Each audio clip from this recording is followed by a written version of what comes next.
Hello everyone, welcome to our YouTube channel Diksha's learning lab और मैं हूं आपकी फोरेंसिक एजुकेटर दीक्षा शर्मा। आज की वीडियो में हम डिस्कस कर रहे हैं एक बहुत ही इंपॉर्टेंट नोटिफिकेशन जो कि राजस्थान गवर्नमेंट ने रिलीज करी है। आरपीएससी मतलब राजस्थान लोक सेवा आयोग अजमेर के साइड से नोटिफिकेशन रिलीज करी गई है। ये नोटिफिकेशन कल ही रिलीज हुई है, मतलब 11/12/2024 11 दिसंबर 2024 को ये रिलीज करी गई है। आज हम इस नोटिफिकेशन को डिस्कस कर रहे हैं 12 दिसंबर को, मतलब पिछले ही दिन पे ये रिलीज हुई है। ये सीनियर साइंटिफिक ऑफिसर मतलब एसएसओ की पोस्ट से रिलेटेड नोटिफिकेशन है। सारी इंपॉर्टेंट इन्फॉर्मेशन डिस्कस करेंगे। राजस्थान फोरेंसिक सेवा नियम 1979 के अंतर्गत senior scientific officer forensic science laboratory Jaipur के लिए ये वैकेंसीज हैं। टोटल 14 पोस्ट है। आप इसके लिए ऑनलाइन एप्लीकेशन कर सकते हैं। एप्लीकेशंस ऑनलाइन ही होने वाले हैं। अब हम नंबर ऑफ पोस्ट देख लेते हैं। देखो यहाँ पे ना आपके नंबर ऑफ कैटेगरी के अकॉर्डिंग डिविजन्स है, ये आप गो थ्रू कर लेना। टोटल नंबर ऑफ पोस्ट में डिस्कस कर लेती हूँ। Senior scientific officer SSO DNA division में 4 वैकेंसी है। एसएसओ फोरेंसिक साइबर डिवीजन में 3 वैकेंसी है। एसएसओ बायोलॉजी डिवीजन में 2 वैकेंसी है। Senior scientific officer document division में 1 वैकेंसी है। Senior scientific officer toxicology division में 1 वैकेंसी है। Senior scientific officer physics division में 1 वैकेंसी है। एसएसओ सीरोलॉजी डिवीजन में 1 वैकेंसी है। एसएसओ नारकोटिक्स डिवीजन में 1 वैकेंसी है। तो ये टोटल अगर आप कंबाइन करोगे तो टोटल नंबर ऑफ वैकेंसीज 14 है। ये इनका जो डिस्ट्रीब्यूशन है वैकेंसीज का, वो डिस्ट्रीब्यूशन आप गो थ्रू कर सकते हो, ठीक है।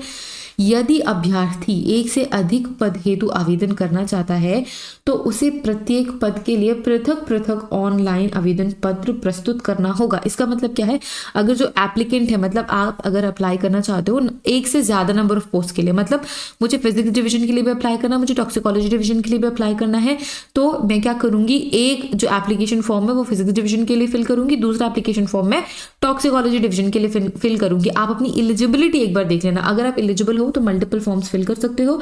मल्टीपल फॉर्म फिल करने के लिए सेपरेट आपको फी चार्जेस भी पे करने पड़ेंगे। जो एप्लीकेशन फी है वो आपको सेपरेट पे करने पड़ेंगे।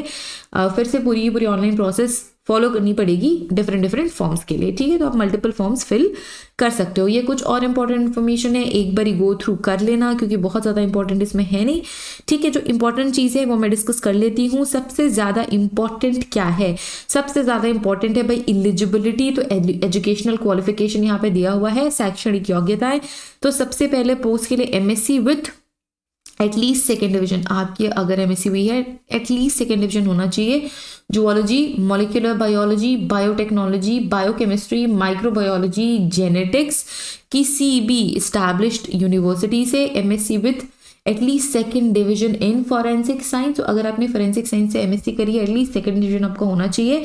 Specialisation in forensic biology, serology, DNA किसी भी डिवीजन में अगर आपने करी है, आप 3rd या 4th सेमेस्टर में स्पेशलाइजेशन कोर्स आपने अगर 6 मंथ का ड्यूरेशन का किया है इन 3rd and 4th semester, 3rd semester और 4th सेमेस्टर में अगर आपका स्पेशलाइजेशन है of minimum 6 month duration and zoology और मॉलिक्यूलर बायोलॉजी या बायोटेक्नोलॉजी और biochemistry, microbiology, genetics as one of the subject in bachelor of sciences level from a university established by law of India. तो अगर आपकी university education में आपका specialisation है कुछ कोर्स में, चाहे वो बायो, सीरो, डीएनए है, तो बहुत अच्छी बात है। अगर आप फोरेंसिक साइंस एमएससी हो विद एटलीस्ट सेकेंड डिवीजन तो आप एलिजिबल हो अप्लाई करने के लिए, ठीक है। दूसरी रिक्वायरमेंट क्या है, या तो फिर certificate diploma in computer science, computer application or degree with at least one subject as computer science, computer application from a university as established by the law of India, institute recognized by the government, or O level or higher level of certificate given by the NIELIT, ठीक है, new Delhi. तो भी आप eligible हो। 2 years working experience in the field of forensic DNA in FSL और state और central government और similar experience in public undertaking और कोऑपरेशन। तो ये क्या है, आपकी एलिजिबिलिटी रहेगी, एलिजिबल क्वालिफिकेशंस रहने वाली है। नेक्स्ट है MTech, MCA, ME, MSc. So number of posts के लिए है ये।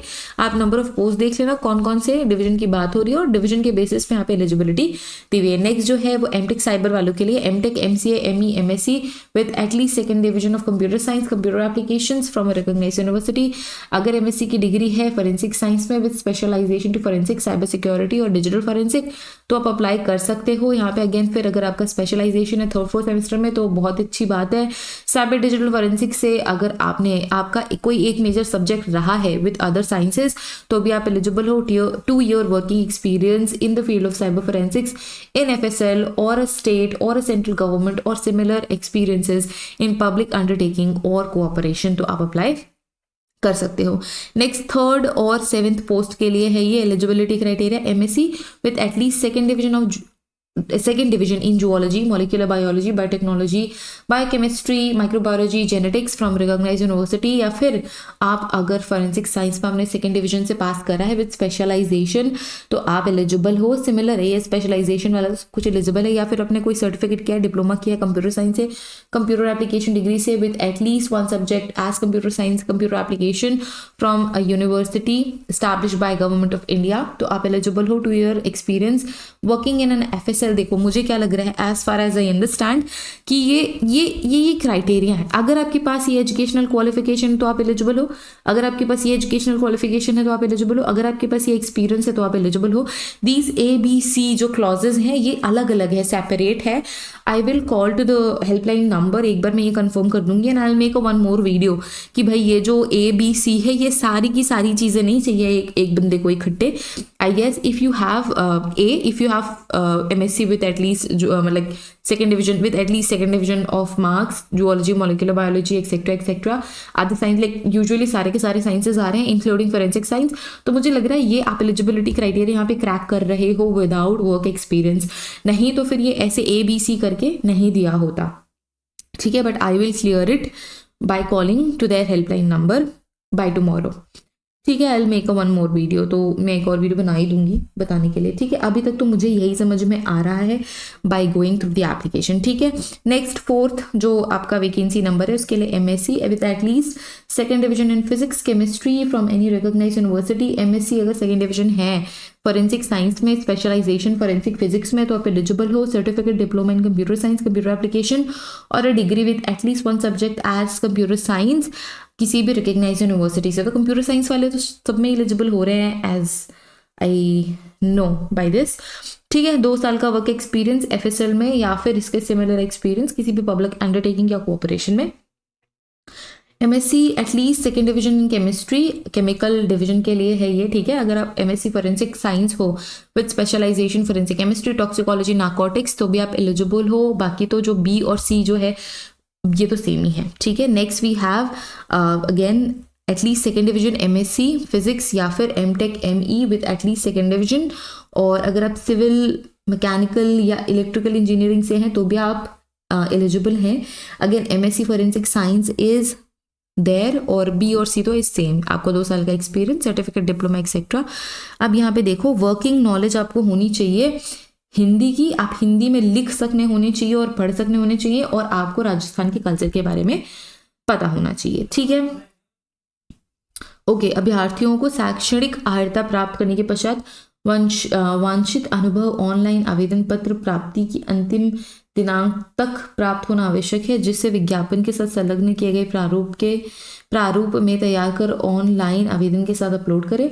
ऑनलाइन आवेदन पत्र भरने की तिथि तक अर्जित वंचित अनुभव प्रमाण पत्र अभ्यर्थी द्वारा अपलोड नहीं करने पर परीक्षा में सम्मिलित होने के लिए पात्र नहीं होगा। अगर आपके पास एक्सपीरियंस सर्टिफिकेट, ये एक्सपीरियंस वाली चीज मैं कंफर्म कर लूंगी and then I will let you know, ठीक है। आई थिंक एक्सपीरियंस की जरूरत है। B and C is again important I guess, अब ये पढ़ के मुझे लग रहा है, ठीक है। नेक्स्ट वी हैव नोट अभ्यर्थी को वांछित शैक्षणिक अर्हता योग्यता अनुसार अनुभव आयु इत्यादि होने पर ऑनलाइन आवेदन करना चाहिए। आप ऑनलाइन आवेदन कर सकते हो। अभ्यर्थी को ऑनलाइन आवेदन पत्र की अनुमति संशोधन तिथि व ऑनलाइन पत्र को प्रत्याहारित करने का विकल्प उपलब्ध रहेगा। अच्छा, आप विड्रॉ भी कर सकते हो, ठीक है। प्रत्याहारित का मतलब होता है विड्रॉल।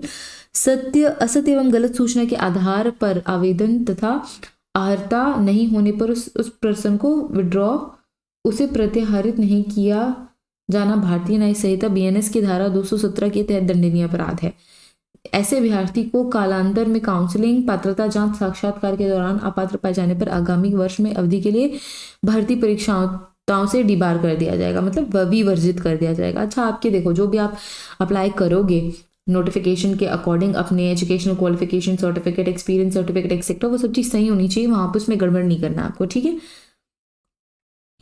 नेक्स्ट है उक्त पदों की अपेक्षित शैक्षणिक अर्हता के अंतिम वर्ष की परीक्षा में सम्मिलित हो चुका है, ठीक है। अच्छा, एक और प्रावधान यहाँ पे है, मतलब एक और रूल है, उक्त परीक्षा की अपेक्षित शैक्षणिक अर्हता के अंतिम वर्ष की परीक्षा में सम्मिलित हो चुका है या सम्मिलित हो रहा है वाला व्यक्ति आवेदन करने के लिए पात्र होगा, किंतु उसे आयोग द्वारा आयोजित प्रतियोगी परीक्षा से पूर्व शैक्षणिक अर्हता को अर्जित करने का सबूत देना होगा। अच्छा, जो इंडिविजुअल, वो सारे बच्चे, देखो ये काफी इंपॉर्टेंट है, वो सारे के सारे बच्चे जो भी फाइनल ईयर में है अपनी एमएससी में, देखो अब ये पढ़ के लग रहा है कि भाई ये जो तीनों ABC थे वो अलग अलग थे, एक्सपीरियंस की जरूरत नहीं है, वो सारे के सारे जिनको FSL का एक्सपीरियंस है वो भी अप्लाई कर सकते हैं, ये बोला गया है। बट MSc के स्टूडेंट्स के साथ एक्सपीरियंस की जरूरत नहीं है। ये क्या बोल रहा है, जो MSc फाइनल ईयर में है और एग्जाम के पहले या ज्वाइनिंग के पहले अगर आपका MSc कंप्लीट हो रहा है तो आप ये अप्लाई कर सकते हो, इसमें अप्लाई कर सकते हो। तो MSc फाइनल ईयर के स्टूडेंट्स भी अप्लाई कर सकते हो। उक्त पदों हेतु वांछित उपर्युक्त शैक्षणिक योग्यता का अनुभव, शैक्षणिक योग्यता के साथ अनुभव आवश्यक है, अतः अभ्यर्थियों के लिए शैक्षणिक योग्यता के अंतिम वर्ष की परीक्षा में सम्मिलित होने वाला उक्त प्रावधान लागू नहीं होगा तथा अभ्यर्थियों को शैक्षणिक अर्हता प्राप्त करने के पश्चात वांछित अनुभव ऑनलाइन आवेदन पत्र प्राप्ति की अंतिम दिनांक तक प्राप्त होना चाहिए। आवेदन पत्र प्राप्ति के अंतिम दिनांक तक निर्धारित अनुभव प्राप्त नहीं होने पर अभ्यर्थी अपात्र होगा। अब ये अनुभव की बात हो रही है तो ये तो एक बार कंफर्म करना ही पड़ेगा कि एक्सपीरियंस होना चाहिए या नहीं होना चाहिए। मास्टर्स अगर कोई स्टूडेंट कर रहा है तो उसके पास एक्सपीरियंस नहीं होगा, ऐसा मेरा मानना है, ठीक है। ये आपके पे मैट्रिक्स लेवल L15 के अकॉर्डिंग रहने वालों को, और ये फिक्स पे होगा। आपकी एज मिनिमम 21 ईयर्स होनी चाहिए, मैक्सिमम 40 ईयर्स से अबव नहीं होनी चाहिए, और रिलैक्सेशंस दिए गए हैं डिफरेंट कैटेगरीज में, तो आप ये रिलैक्सेशंस गो थ्रू कर सकते हो। इसके अलावा हम जो इम्पोर्टेंट है वो देख लेते हैं। चयन प्रक्रिया, मतलब किस तरीके से सिलेक्शन होगा, वो सारे के सारे कैंडिडेट्स, ठीक है, उनको कैसे सेलेक्ट किया जाएगा, एग्जामिनेशन के थ्रू। आवश्यकता पड़ने पर इनको जो चेंज किया जा सकता है, जो भी रूल्स एंड रेगुलेशंस है वो रिक्वायरमेंट अकॉर्डिंग चेंज हो जाएंगे। आपको एग्जाम देना पड़ेगा इस पोस्ट के लिए सिलेक्ट होने के लिए। परीक्षा का स्थान एवं माह अभी वो नहीं बताया गया है, आपको टाइम आने पे बताया जाएगा। परीक्षा कैसी होगी, ऑनलाइन भी हो सकती है, ऑफलाइन भी हो सकती है, आपको बता दिया जाएगा। ये नोटिफिकेशन आपको वेबसाइट में मिलेगी एक एक करके। सारे के सारे प्रश्न जो होंगे वस्तुनिष्ठ होंगे, मतलब मल्टीपल चॉइस क्वेश्चन होंगे, ठीक है, MCQs होंगे। विस्तृत पाठ्यक्रम आयोग की वेबसाइट पर पृथक जारी किया जाएगा, आपको अलग से इसका सिलेबस मिलेगा, ठीक है। जैसे सिलेबस आएगा हम क्लासेस शुरू कर देंगे, ओके।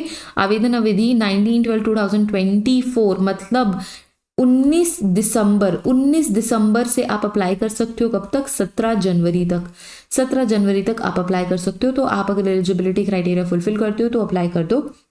ये आवेदन प्रक्रिया है कि आपको क्या करना है, राजस्थान PSC, राजस्थान गवर्नमेंट की पोर्टल पे जाके एज इंस्ट्रक्शन एक अपनी क्या बनानी पड़ेगी, ID बनानी पड़ेगी। उस ID के थ्रू फिर आपको क्या करना पड़ेगा, SSO पोर्टल में लॉगिन करके, ठीक है, लॉगिन करके जो सिटीजन ऐप है, रिक्रूटमेंट पोर्टल है, उसमें जाके क्या करना पड़ेगा, वन टाइम रजिस्ट्रेशन करने के बाद फॉर्म अपलोड करना पड़ेगा, डॉक्यूमेंट सबमिट करने पड़ेंगे, एंड सारे जो भी आपको ब्लैंक्स दिखेंगे वो फिल करने पड़ेंगे। एंड देन फी पे करने के बाद आप क्या हो जाओगे, एज अ कैंडिडेट रजिस्टर हो जाओगे, ठीक है। ऑनलाइन आवेदन पत्र में संशोधन संबंधी सूचना, अच्छा, करेक्शन के लिए यहाँ पे है 500 रुपीज दे के आपको करेक्शन करना पड़ेगा अगर आप फॉर्म फिल करते हैं आपने कुछ गड़बड़ कर दी है तो, ठीक है। किसी भी तरीके के रिकरेक्शंस के लिए आपको 500 रुपीज पे करना पड़ेगा, अदरवाइज 600 रुपीज का फॉर्म है जनरल के स्टूडेंट्स के लिए। इसके अलावा रिजर्व कैंडिडेट्स के लिए 400, और EWS के लिए, EWS रिजर्व कैंडिडेट्स और दिव्यांगजन के लिए, मतलब जिनको कोई डिसेबिलिटी है उनके लिए भी 400 रुपीज एप्लीकेशन फीस है, ठीक है। और क्या इंपॉर्टेंट है इसमें, हाँ, स्कीम ऑफ एग्जामिनेशन देख लेते हैं। आपको कंसर्न सब्जेक्ट में डिफरेंट डिविजन्स में आपको 150 क्वेश्चंस आएंगे, टोटल मार्क्स भी 150 ही रहेंगे। तो एक क्वेश्चन के पीछे 1 नंबर आपको मिलेगा, और 150 क्वेश्चन सॉल्व करने के लिए आपको 2.5 घंटे का टाइम दिया जाएगा, ठीक है। 150 क्वेश्चंस होंगे, 150 मार्क्स होंगे, मल्टीपल चॉइस क्वेश्चन मतलब एमसीक्यू टाइप के, एक question 4 option. There shall be 1 paper, duration of the paper will be 2 hours 30 minutes मतलब 2.5 घंटे। Negative marking shall be applicable in the evolution of answers.